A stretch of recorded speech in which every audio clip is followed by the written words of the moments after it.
WWE is becoming more and more like El Chapulín, Colorado, because every move is carefully calculated, rehearsed, and scripted so that the show comes out perfectly. Follow the good guys. However, there are times when the wrestlers lose their cool, get genuinely angry in the ring, and, well, start hitting each other for real. That's why I'll stop talking now, and today I'll quickly present to you 5 wrestlers who actually hit each other in WWE. If we talk about matches that turned real, we can't forget Kane versus Vader at No Way Out in 1998. The Big Red Monster was being presented to the audience as an unstoppable machine, so unstoppable that WWE wanted to make him immune to blows from strong opponents. This meant that Kane was booked not to sell the blows that Vader would give him in the match. All of this was to make him look much stronger. However, this made Vader very angry, and he started throwing real punches at Kane's face. No matter how much Kane tried not to sell Vader's blows, it was impossible to pretend he didn't feel them, since they were real punches and they had to hurt. Years later, Kane admitted that after the match, Vader went backstage and everyone was upset with him.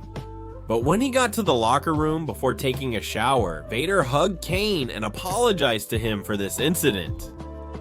Kane said that he actually wasn't bothered by Vader losing control in the ring, but that it just made him look unprofessional at that moment.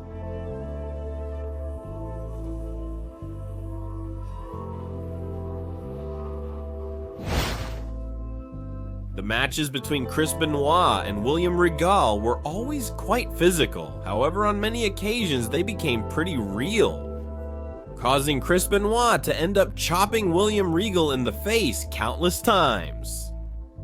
Which, beyond sounding awful, sometimes he would end up doing while Regal was bleeding from his forehead, causing him even more pain.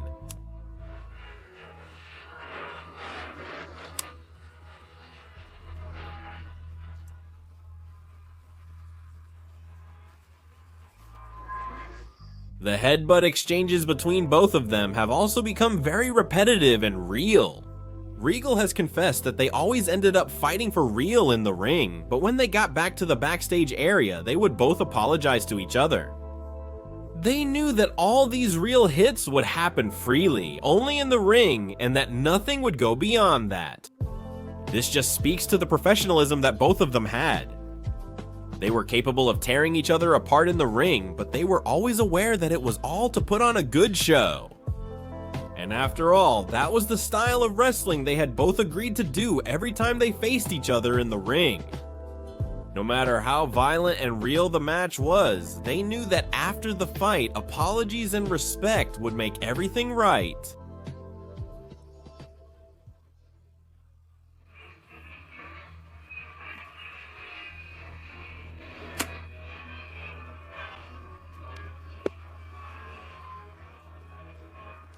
The American Psychological Association protection, they ruled real pain.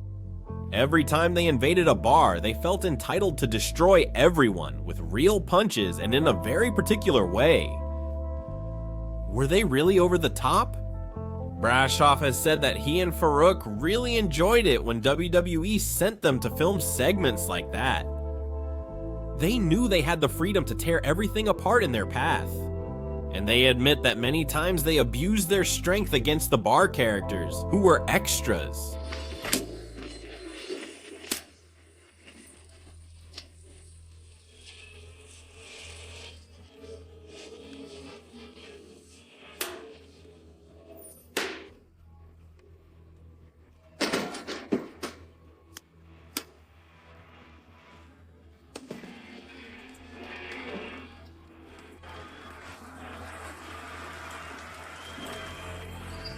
Now we can't forget the real blows that Farouk and Bradshaw gave to the Dudley Boys.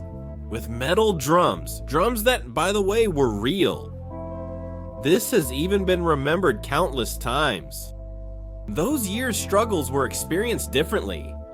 Bradshaw himself said that at one point he got hit with a stick by Steve Richards and his lip was split open after hitting a metal bar. Without a doubt, all these great superstars were exposed to any real accident. They knew they were pushing the action to the limit, for better or for worse.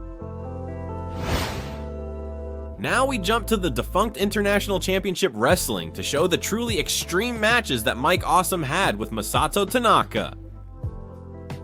It's just, how can I explain it? These wrestlers forgot they were in a ring.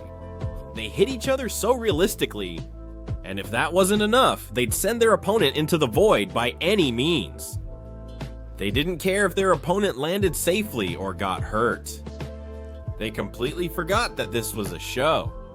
Yes, many people thought they weren't right in the head because they really destroyed each other in the ring.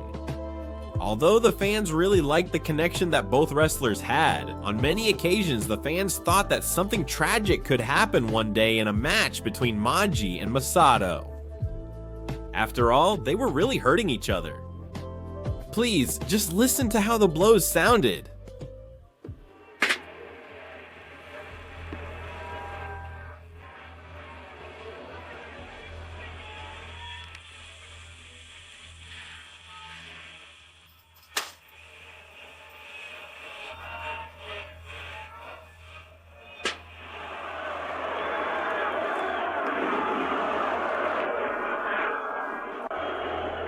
Mike Awesome revealed that Masato Tanaka knew he could hit him as hard as he could and he wouldn't get mad, and the same goes vice versa. They both had the freedom and sacred rule not to get mad after the match. Even though Extreme Championship Wrestling was already extreme, this kind of match really went beyond the show they wanted to put on and turned into a real fight. The intense rivalry between Gunther and Sheamus involved them hitting each other for real multiple times in ways that even hurt to watch. But I have to say that most of the time in this game, it was always Gunther because Sheamus was always the one taking the hits, and Gunther was the one dominating, the one delivering the harshest and most real blows you could imagine. Just look at how Sheamus's chest ended up after taking blatant chops from his opponent. But it's not the only time.